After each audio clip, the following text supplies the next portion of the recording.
Voilà, ici, c'est quelques mauvaises herbes là qu'il faudrait éliminer au printemps. Se débarrasser des Via une mauvaises solution herbes, de mais sans rattrapage, glyphosate. on indique au Cet début du agriculteur meurthe-et-mosellan a pris conscience de l'enjeu, mais sur son exploitation de 350 hectares, où il cultive notamment des céréales, du colza et du maïs, cette nouvelle mesure l'inquiète. Nous, par rapport à ça, au niveau agricole, elle nous impactera. Elle nous impactera surtout, on va dire, d'un point de vue économique. Alors économique, c'est un sens large, hein.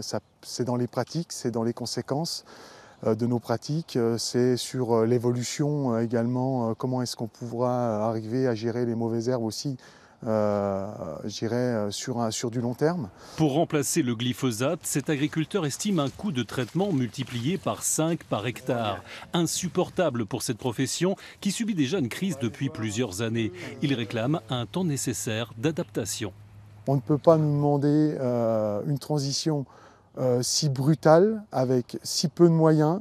Je veux dire, quand on voit la latitude qu'on donne à la transition énergétique n'a pas subi les crises successives que connaît le milieu agricole depuis quelques années. En France, on estime à 9000 tonnes le glyphosate utilisé sur l'ensemble des parcelles agricoles, avec des records notamment dans le sud-ouest du pays. En Lorraine, c'est dans le département de la Meuse où ce produit est le plus utilisé en 2017.